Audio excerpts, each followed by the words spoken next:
like, what do I get to call? He's still a kid to me because that's when I met him. He was a kid, and so it's really hard to get past that. Mm-hmm. Yeah. Except for the part where he's like a dad and stuff like that. So You know, I had this horrifying moment. I was looking in the mirror the other day, and I smiled for some reason, and I'm like, man, you're getting all the wrinkles right here, the little crow's feet or whatever you call them. I'm like, oh yeah. just wait till the hair starts to change color. Some of it starts not growing back, That's and then it what grows back in other places. You're like, oh my gosh. Yeah. Yep. Now, all the things, cowboy wisdom, right? If you want to live a happy life, learn to be okay with getting older. Yeah. Just ignore it. There you go. Well, interesting enough, since life is going to progress either way, today have we got a show for you. Right. Right? Indeed. So we're talking today about, now, who am I really talking to today? Yes, you that's listening. But when we were thinking about the show, and we were thinking, how can we deliver some value? I asked Matt this question. Matt, what are people, like we have kind of a sweet spot of clientele. We actually have clients kind of the whole spectrum here. We really do. So, we've got folks that are just getting started, and we've got folks that are on the other end of things, and they're, just figuring out how they're going to wrap up. Yep. But we look at who we deal with a lot. I would say it's probably folks in their late 40s all the way to their early 70s. That's, I would say, probably more than 60 to 70% of our business. Yeah. Right? A lot of folks probably in their 50s and 60s that are approaching retirement. Or they're just kind of starting retirement. Yeah. Yep. Or it's folks. So our real sweet spot, we get folks that are just about to get into retirement, or they're just into retirement. And so they're trying to figure out how to manage their cash flow and how to transition from the point where they were earning money with their time to now they are working for their paycheck instead of their paycheck. Ah, yes. That sweet spot, right? You've worked your whole life for this moment. Now what? But when we talked about it, what did I say? Well, you actually said it. You had this great phraseology for it because I was kind of cranky. I'm finding myself getting into the age bracket of our clientele in here. For a long time, I was the young advisor. That's not the case. I am the oldest advisor in the office right now. And it's, well, what are the things that are, it started with the cranky. Why is everything changing? Why does it feel so flippin' unstable?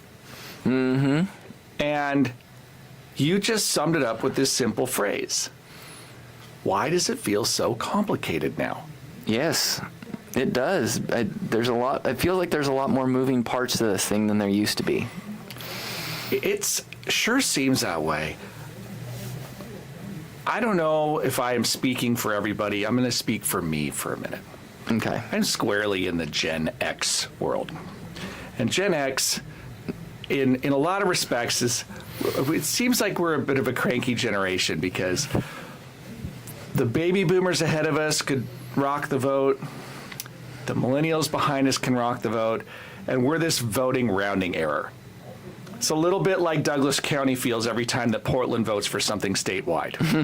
Right? It doesn't matter what your opinion is. Do you feel like a minority here? Because if somebody else doesn't agree, you're getting steamrolled.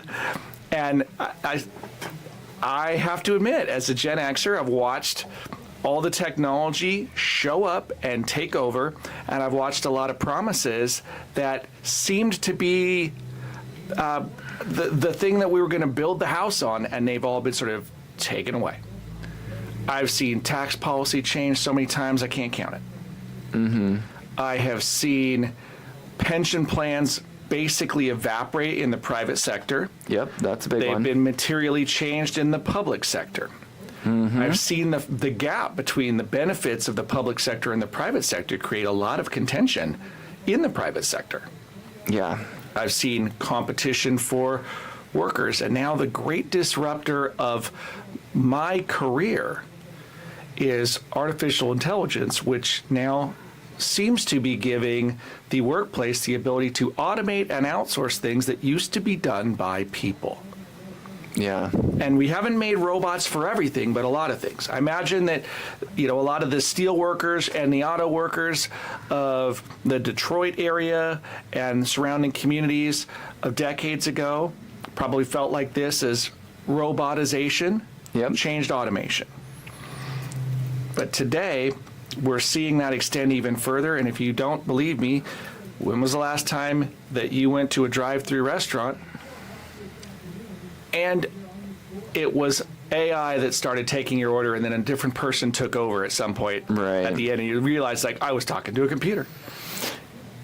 So maybe that's part of it, right? You said, retirement's starting to feel more complicated than it used to. Maybe that's also partly because life has gotten a lot more complex, right? Because as more and more AI comes out and the world shifts to a more tech-focused lens, you'd think that that would make things easier, but you're also having to relearn systems in a whole different way, right? Like, you used to just, have a phone number and you'd write a check and pay your bill. And now there's 75 million passwords that you need, and things have to be digital, and you got DocuSigns going on instead of just signing something. And if everything's digital and it's kind of floating around out in the space, it's kind of hard to always keep things organized and be on top of things. And I really don't think that Americans necessarily got worse with their money. I think that the system kind of just got harder. I think it got more optionality, and we didn't get smarter. Yeah.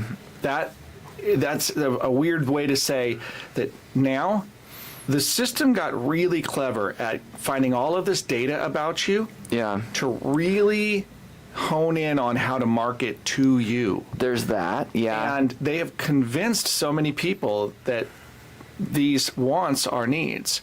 They have convinced so many people just follow this trend or that trend. And they're really good at separating people from their money. That's a big one, right? So marketing's gotten better. I think that also one of the things that I'd like to talk today about is a little bit of this idea that the retirement system has kind of transferred responsibility from the institution to the individual, right? Because if we go back in time, you mentioned... By the way, I totally take issue with the way you frame that, even though the net result's the same thing. I don't think the retirement system did it at all.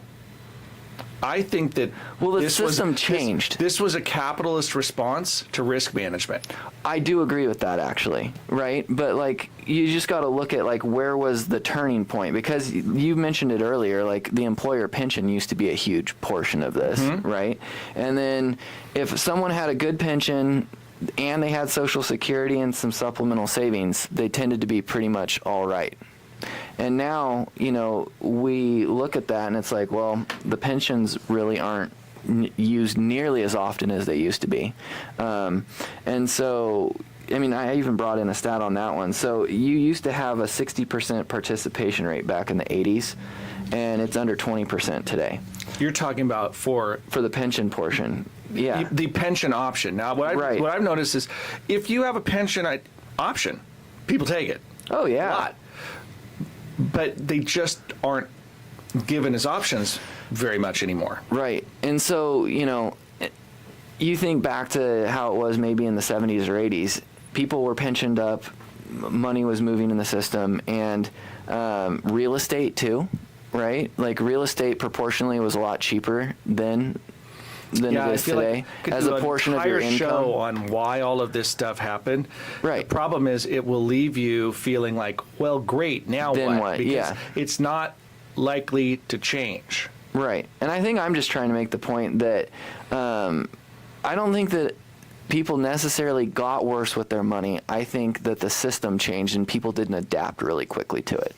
Okay. That's the crux of what I'm trying to say. I'll go with that.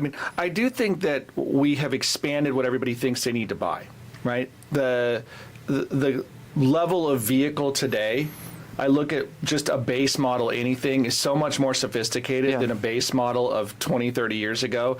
And there's just this expectation that everything needs to have screens and technology and gadgetry. And so that everything increases cost. So we just see the rising cost of so many things. But even that, there's a certain part of it can be explained by the layering upon layering upon layering of more regulations and requirements.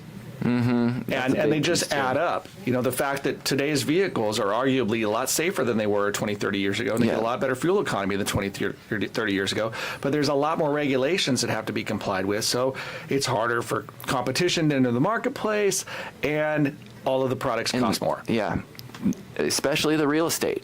Look at all the red tape behind real estate now that wasn't there in the 70s. I just don't know that you can have affordable real estate that complies with all of the codes. No. Now, it doesn't mean you can't have real estate that applies to all the codes. It's the affordable part, right? The cost of compliance becomes unaffordable. You know, I don't know that you can build a structure virtually anywhere for under 6 figures for just the cost of materials and rents and everything. Yeah. Period. And so I'm like, well, what part of the affordable is, you know, we're putting together, you know, basically a lot of wood and some covering materials and some plumbing and some wires. And we spent $100,000 to do that. Yeah. So, or more, right? I mean, I bet you that 150,000 is pretty much what you have to spend now. Yeah. And so when a lot of the spending, you know, or discretionary spending or whatever you want to call it, transfers from, you know, all the different areas of life into a house, and because the house got more expensive, you know, that really ties up how much you're saving too. Right. Well, and then let's be real about some other things. And I know we're going to have to grab a break in a sec, but like, let's consider, okay, internet. We could say, well, you don't have to get the internet, but you kind of do. Even though it's discretionary, it's not really discretionary. Right. Not having it puts you at such a disadvantage that we literally see government programs where we're giving out smartphones to people so they can have access. And so you end up paying for internet, and then you end up paying for phones. And it's really interesting because if you can't afford them, it's sort of like attorneys, right? Then one will be provided to you. Yeah. It's that important. But at the lower end of the spectrum, income-wise, that takes a big bite. Yeah. And when things get more expensive, right, your responsibility as a smart saver goes up, and then your margin for error really goes down. Yeah. Well, that's the issue, is there's so much competing for wallet share right now, and a lot of it is harder to make optional. Right. You know, it just is. So life is getting expensive. This whole vibe of it's complicated makes sense to me. Should we get into like how complicated it really is? I think we'll talk about how complicated it is. We're going to talk about, can it get less complicated? How about you just bust out the machete and we'll navigate our way through this? Let's do it. Let's grab a break. We'll come back, and on the flip side of this one, we're going to talk about how the rules have been changing, and then we're going to talk about maybe how we can make some of our own rules to counter the rules that are changing. All right, let's Stick do around. it. All right, I'm Dave Littlejohn. And Matt Dixon. You got True Wealth on News Radio 93.9 FM and 1240 KQEN. Next time we come in here, I just want to wear like a T-Rex suit or something. Great. Why? Just funsies? Yeah. Okay, you're responsible for telling me where we are on this. I'm just responsible for responding to you. We have completely covered the first page, and Good. now we are halfway through the second page. Rule changing. Responsibility went up, error, margin for error. We talked about both of those. So we're on the cusp of already being into segment 2. Yeah. The real big issue on this one is that I'm like, hey, it's really expensive now. And so we have to get really clever about how to make your money stretch farther and how to take it out of the IRS's pocket whenever is possible, how to leverage things that are compounding so that your money can get some traction without you. I do think we should mention the very top bullet point on page 2 because it's a good segue into segment 2. 70% of people in this country, their largest asset is their 401k or their IRA. And so if that's the case, like you've shifted a lot of the like ability to change your tax structure in the future, and it's a withdrawal game, right? And so your cash flow might look different than it was in the future. And that's a good segue into 2, where the rules keep changing in the middle of the game. Well, Because the focus of segment 2 is it's no longer about how much you saved, it's about how many rules are attached to the money that you have to access.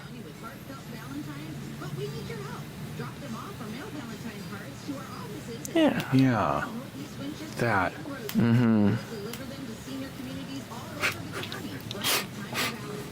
I like how. So Emma's in studio with us. Those of you that can't see her, that makes sense. And she's over here just nodding and smiling like, whatever you say. That. Okay.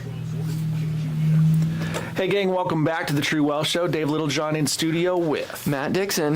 All right. Remember, you can get caught up, grab the podcast. It is on our website. We are going to be sending you to the website if possible today, by the way. I'm just going to sort of set you up for this one.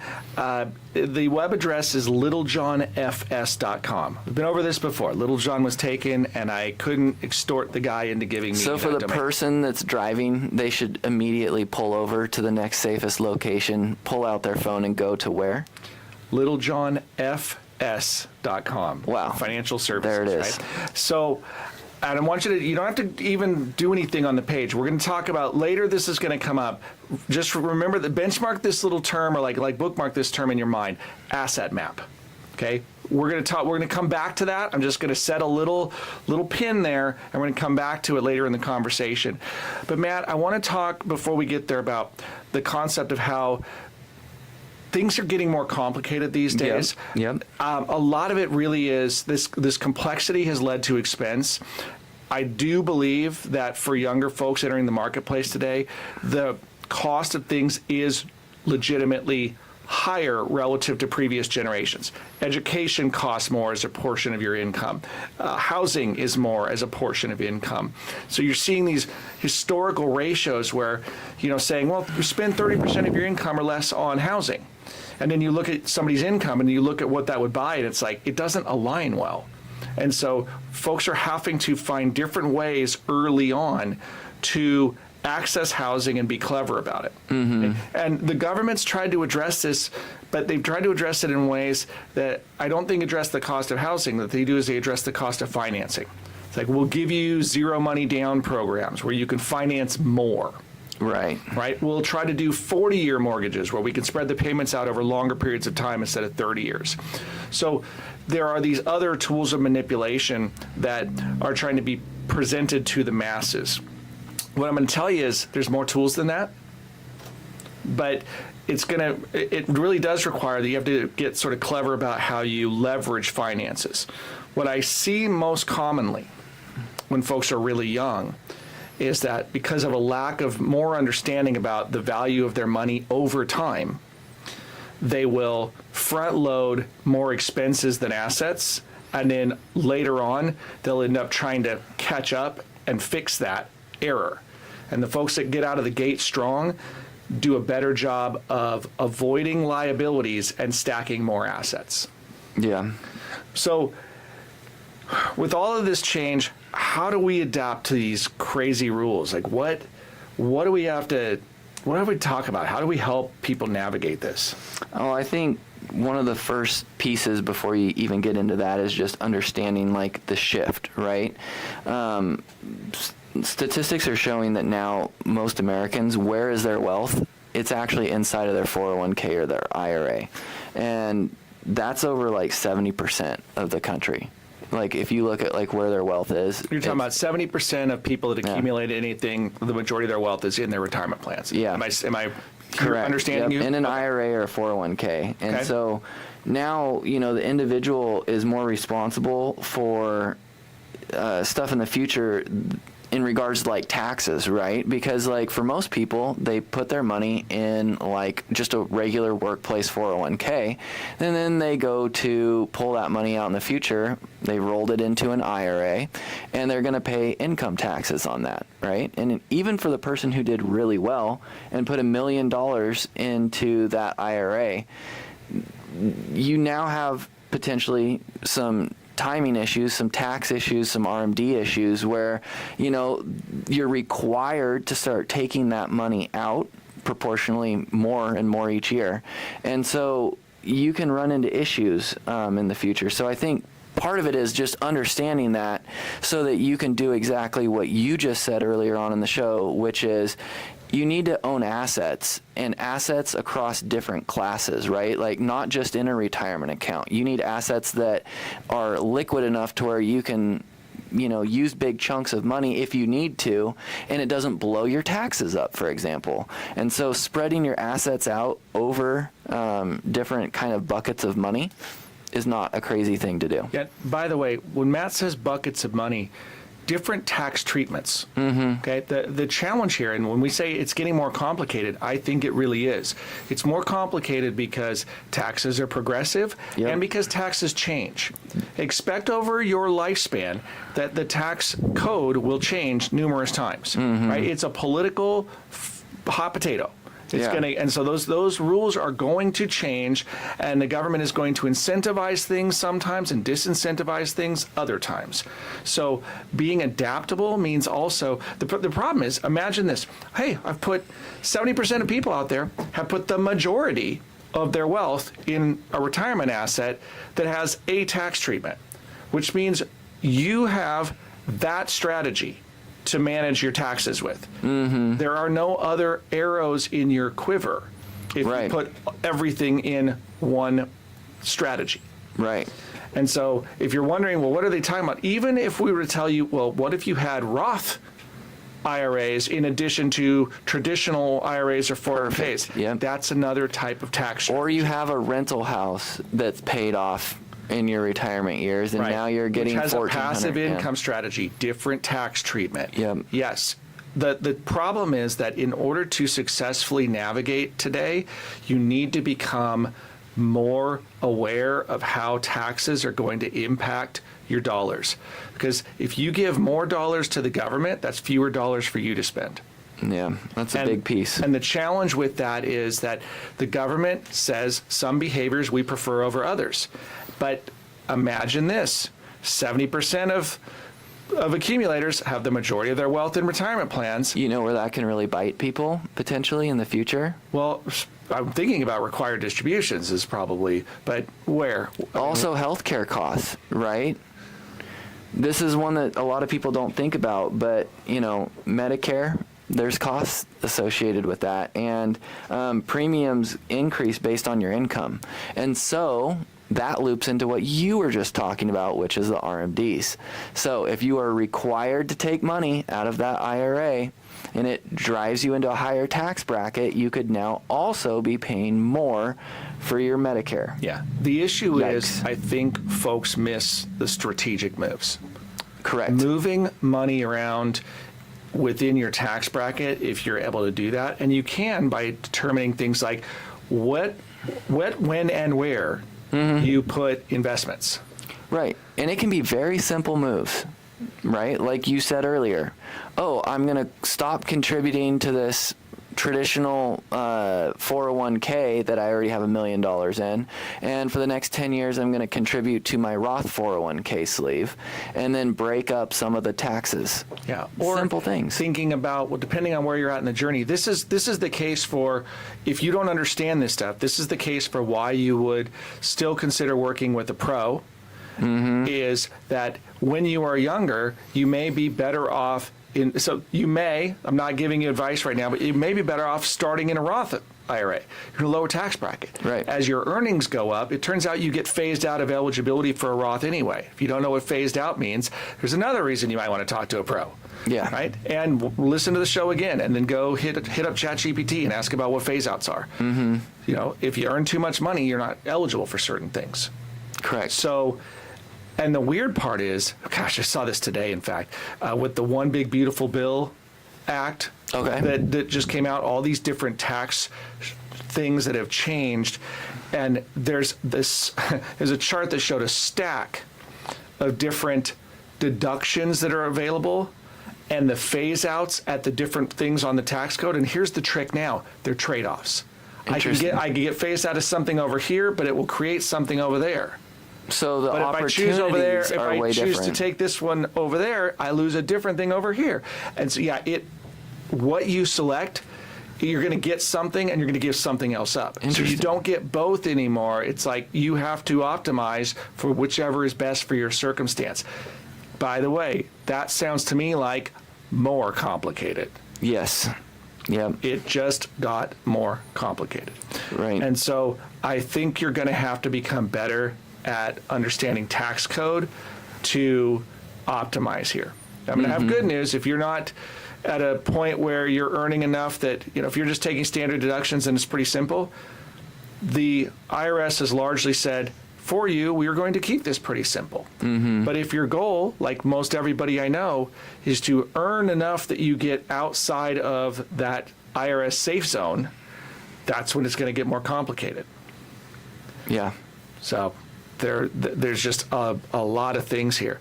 This is why this concept of the asset map that I was talking about is super relevant to people. Do you want to talk about kind of what asset map does just a little bit so people know kind of the framework of what it is and how I'm it going to helps? tell you one of two things. If you can't wait until after this break, go to our website and you can click it and figure it out. Otherwise, I want you to stick around. We're going to come back and I'm going to actually explain to everybody, what is an asset map? Why does it matter to you? And why would these guys on the radio say you can get this for free? But we got to take a break first. Stick around. I am Dave Littlejohn. And Matt Dixon. And you got True Wealth on News Radio 93.9 FM and 1240 KQEN. Couldn't get him to start the music. Okay. Right about the time I say we'll be right back, it's like just hit the music. I'll talk over it. We're at the end of page 3. Good. Page 3, number 3. Decisions lock in permanently. This is perfect because we can segue asset map into, you do this because if you don't and you start making decisions on your own before talking to someone, you have locked them in permanently. Well, And- I'm glad you're tracking whatever you put on this sheet because I am not. There's check marks and everything. He's like, oh, said that one, said that one. What? By the way, for everybody that's like watching our live stream or watching this later, Matt and I have a fun little game we play that Matt doesn't know he's playing. And the game goes like this. We spend all this time preparing, and then I go fully off script. Yep. And then Matt looks for opportunities to try to force it back onto script, and every now and then I look at him like he has two heads because I don't know what he's talking about. And he's like, of course you do. It's in the script. And I go, I don't even know what I'm talking about anymore. So that's what happens. Yep. This, It's dangerous to give Justin one of these. no, Yeah. Justin's like, I'm staying on the script. Oh, yeah. He'll read it verbatim. I'm like, nice. I'll like monologue for like 80% of the show, and he'll be like reading along, and I'll be like, oh, he's got this part. Then I'll just back off, and I'll be like, yeah, read it. Yeah. Doing great. Yep. Nailed it. Yes. It's like by the time I'm done with the show, it went exactly I will how I say wrote it. it's compliance safe. Oh, it's great. That's hilarious, actually. No, I only You get guys are about the gist most of what's polar going- opposite that you could be. Yeah. Yeah.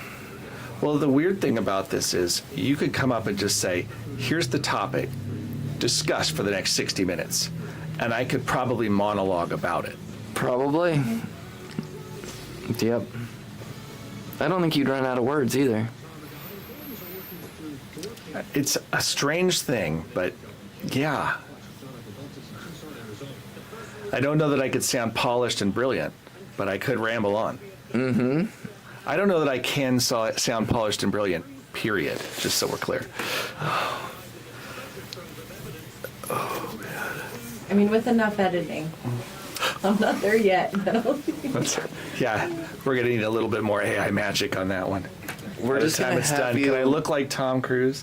What we'll do is we'll try this experiment one day. I just won't show up to the show, and you'll bring him a mustache or something, and he'll be on that side talking, and then he'll run to this microphone and put the stash on or the mullet on or something, and it'll be its own guest appearance. There was a roll of toilet paper in the shot. all last show. Really? Yeah. That's classy. Brilliant. Hear that, listeners? Go watch the previous episodes. Good old-fashioned TP. No, don't say it that way. Welcome back to the True Wealth Show, everybody. Dave Littlejohn in studio with Matt Dixon. I just learned that in our live stream shots, there was contraband in studio that shows up on video. And so it's like, oh, brilliant. Glad we learned about that. So not illegal contraband, just stuff that we would not have chosen to have in frame. And so This is going downhill quickly. there you go. There you go. Now everybody will have a reason to go check the historical archives and see if they can figure out what we're talking about.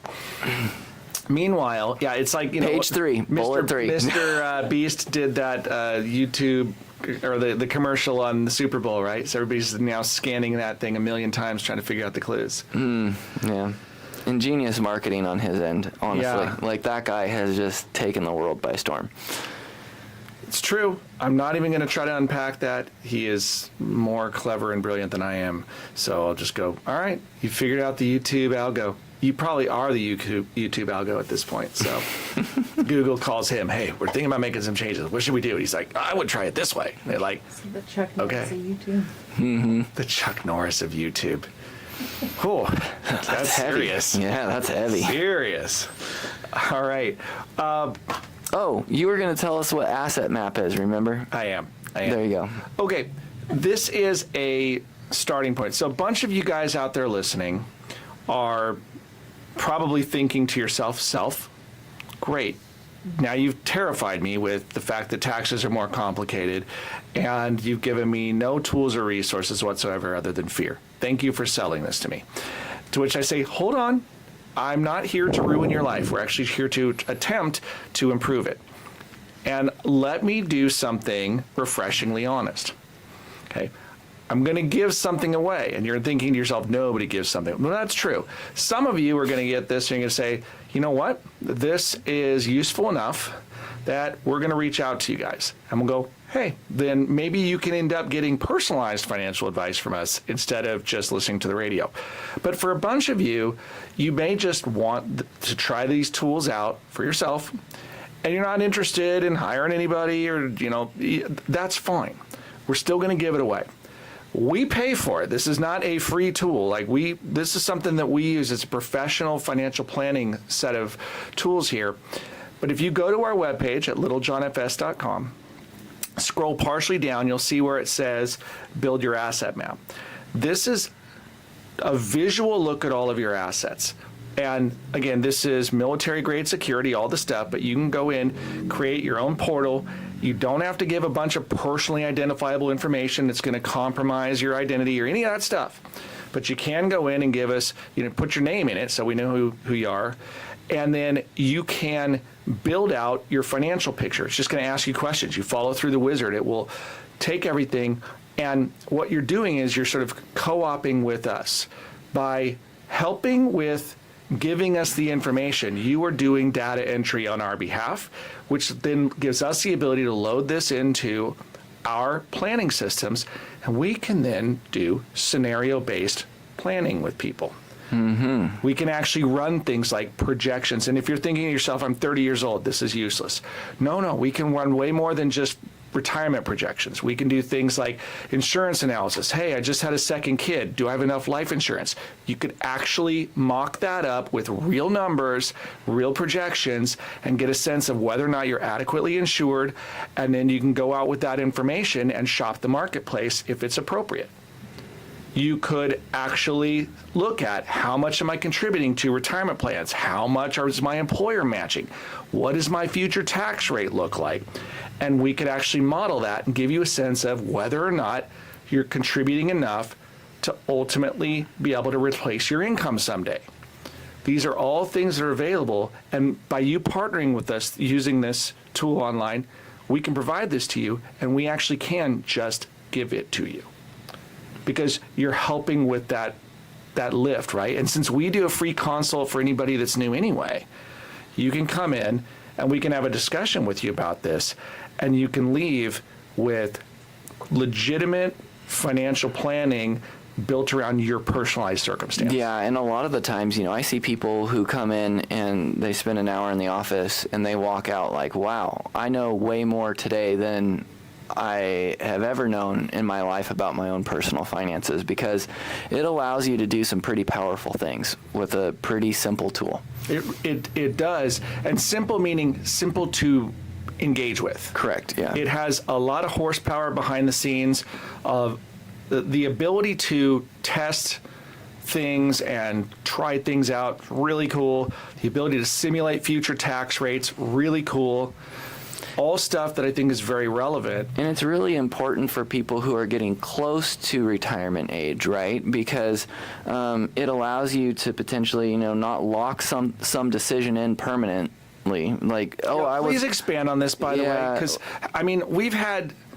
Explain what you mean by this when you say lock stuff in. I'm going to just pump the brakes for a second and say, Matt, walk our listeners through this, because this to me is a really big deal. So one of the big ones is like Social Security, for example.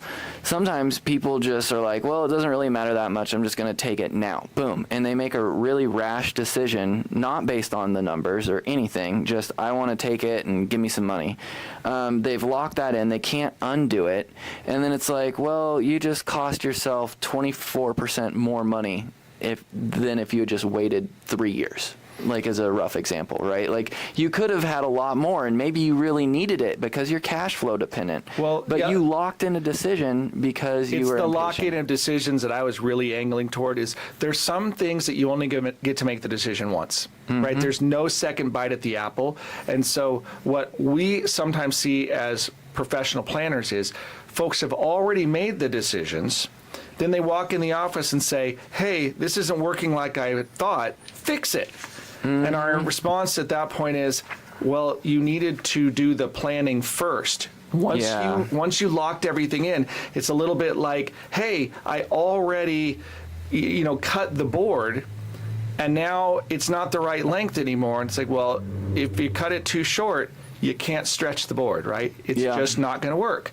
And so that's what happens sometimes is people, they cut first and then measure second. Yeah. And it didn't work. Well, and that's a problem because the stats even show that the first 5 years of retirement has more impact on your long-term success than the next 20 years combined, right?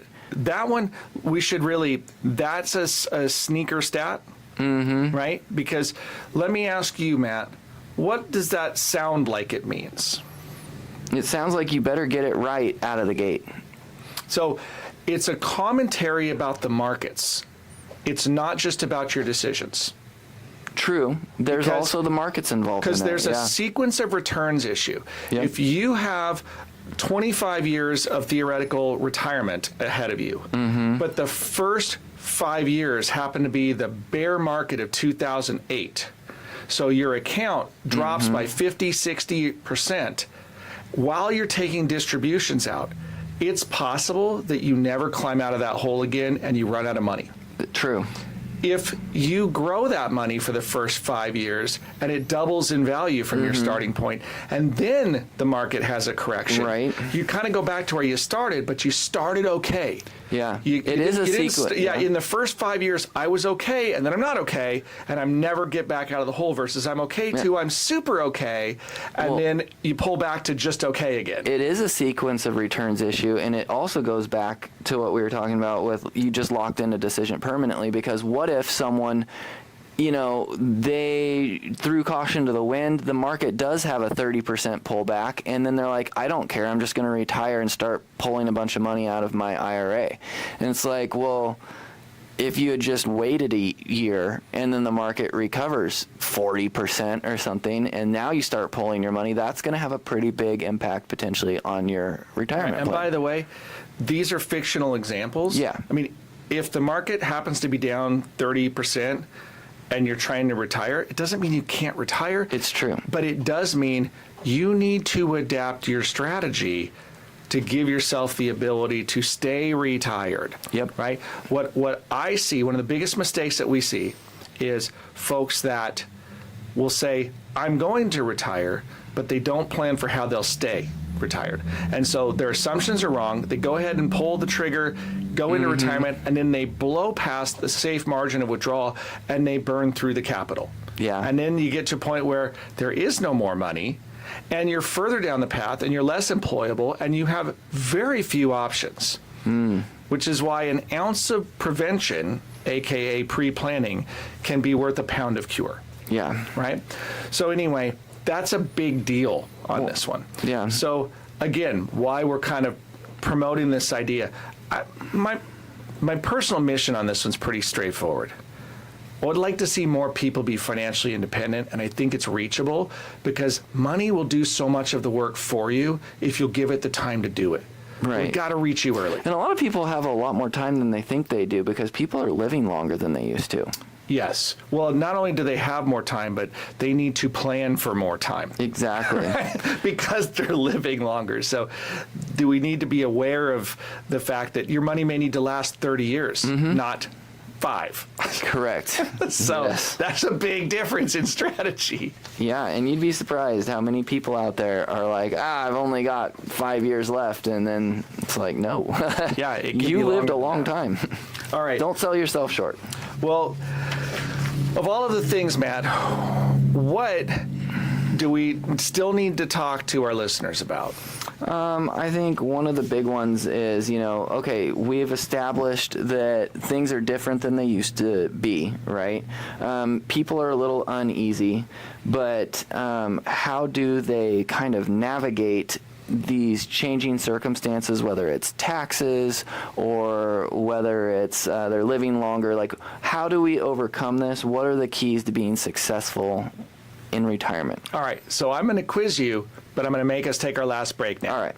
All right, so stick around, everybody. Matt's in the hot seat when we come back and talk strategies for some of the things that we can navigate. We'll talk about, hey, what we learn in an asset map, what can we use to our advantage? Stick around. I'm Dave Littlejohn. And Matt Dixon. And you got True Wealth on News Radio 93.9 FM and 1240 KQEN. Okay.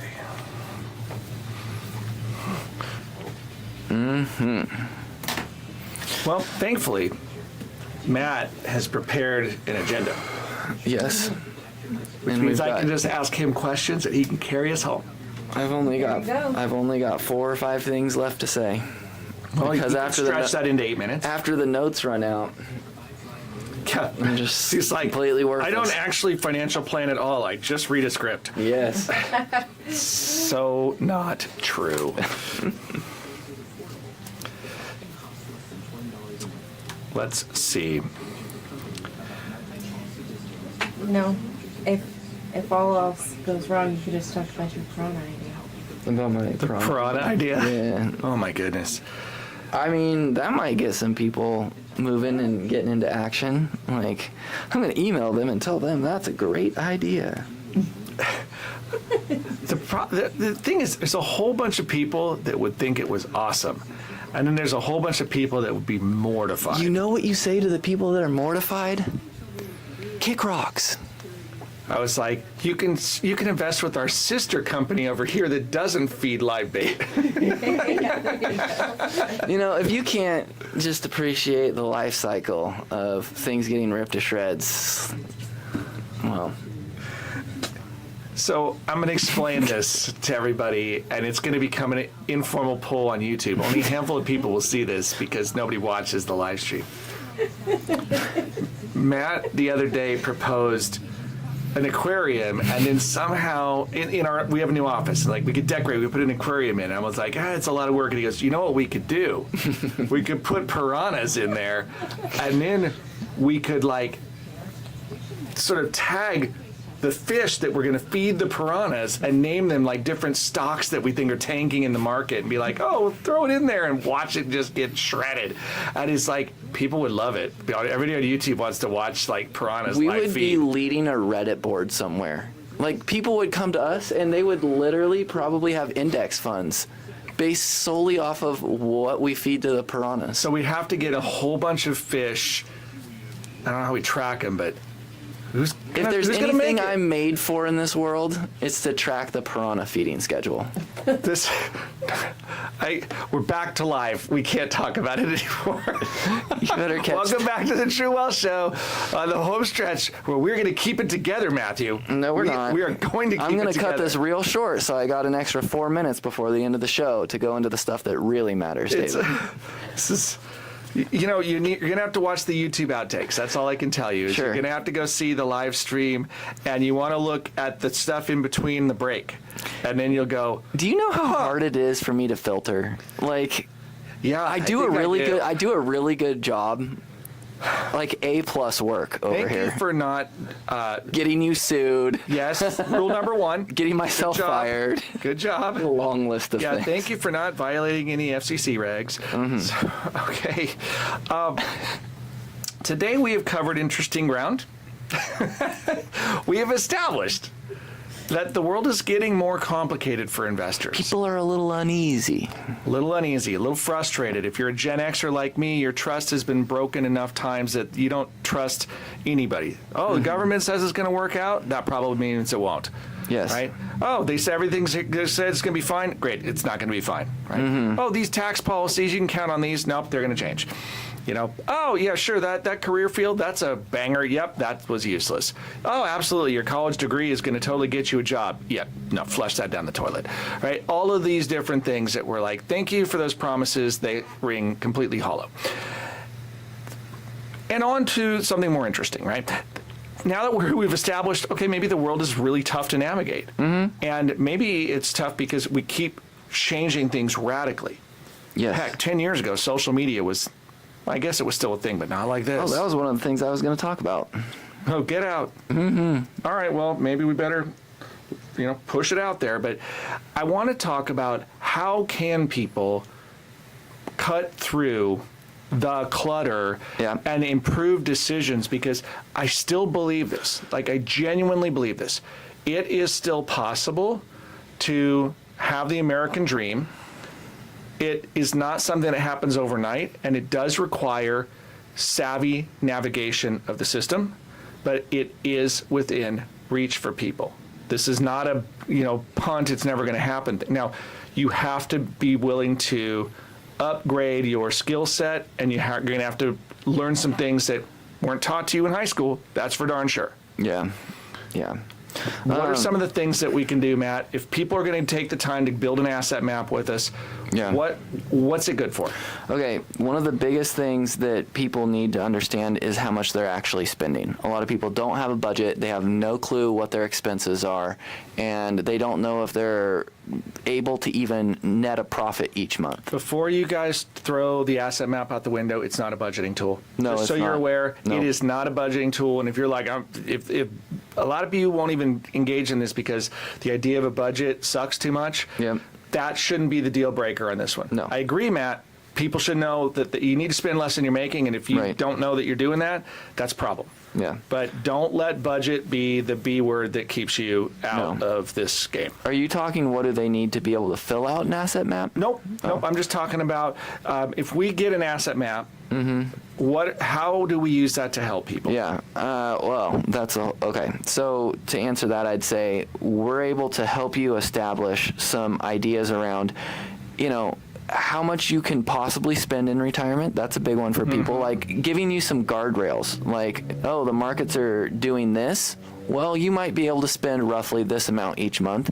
And then we can look out into the future and into, various years and say, what's your net worth look like 15 years from now or 20 years from now?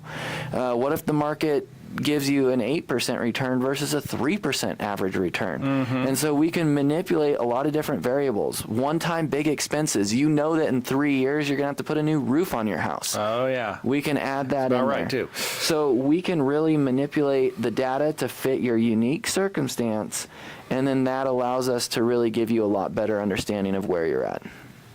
So I like the idea of, again, if you're not exposed to the concept of planning, think about it like, hey, I want to take a big vacation. Then let's say you're going to travel somewhere and you're going to take several weeks to do it. Then what would you do? you do some pre-planning and say like, well, I'm going to figure out where we're going to go, where am I going to stay, What I'm gonna accounts eat, are who's you going pulling with the me. money from? Yeah, how am I going to afford to do this? And so, if That's you one want, of the cool parts about Asset Map is it actually has a dedicated travel budget, because some people are like, I want $20,000 a year in retirement to travel on, and some people are like, I don't travel at all, delete it. Yep. So Yeah. there are lots of ways that we can help. It's the strategy part. Okay. If you wanted to, I guess there are people out there that probably just say, well, I'm going to go on vacation and I'm just going to take the time and I'm just going to go put it on a credit card and I'll figure it out later. And I will say to you, yeah, that's the type of person that may never retire. That's a hard person to work with too from our end, where it's like, Yeah. if you don't have any ability to have any sort of discipline, like, then planning's not for you. Well, yeah, I would say planning's not going to work for you because you won't execute on it. Right. But this is, It's an unfortunate reality. Like, there are some realities that, we don't like to own. We just don't like to. Yeah. I don't have a medical condition. What I have is I just don't move enough, and I eat a little too much, and over the years I've just added weight. Mm-hmm. And then the medical issues start to follow, and then what do we say? Like, oh well, let me give you all the excuses. Like, well, I mean, if that's how you cope with it, sure. But the reality is that over a lifetime, those little habits added up to extra weight, and that takes a lot of work. And now you have to change your behaviors if you want to change that condition. Mm-hmm. And finances are like that. The difference is, could we start the habits early? Because the crazy part is it's harder when you're early, but it gets easier and easier. There is a crazy point in time where saving gets to a point where the compound interest contributes more to your accounts than you can. Yep. And that's a really wild spot when you discover that you can actually make your money outwork you. But you have to start the snowball rolling down the hill. If you never start the snowball, it never builds. Well, and some people roll the snowball down the wrong hill. And then it's like, good job, you just accumulated a lot in the wrong direction. Yeah, some people trying to roll a snowball up a hill with no snow on it. Mm-hmm. Like, that's not going to work. Yeah, So- that's why a second set of eyes is really a big deal. Yeah. So You don't know what you don't know. At the end of the day, I can't make any of you guys do this, but we do have some free tools. This is one of those. You can yell our at them. offer. What's that? You can yell at them to pull over and actually do something. Well, I'm going to just Can you encourage try it? everybody, wherever you're listening, go to littlejohnfs.com, scroll down, and there's a little tab. It says Visualize Your Finances Like Never Before. And it's just a button on it that says Build Your Asset Map. Click that. You can then log in. You will be able to enter your own personalized credentials in a secure environment, and you can share that stuff with us. And then we can then engage with you on, like I said, do a free consult. It doesn't hurt to get the information. You may be working with somebody else. Maybe you just want a second opinion to make sure it's working out. You may be doing it yourself and you just want a second opinion on yourself. Okay, the offer is genuine. There it is. All right, gang. Last one, Matt, how do they reach us? Yep, give us a call at 541-375-0898. Okay, well, we're out of time for now. So until next time, I'm Dave Littlejohn. And Matt Dixon. You've been listening to True Wealth. Catch you next week.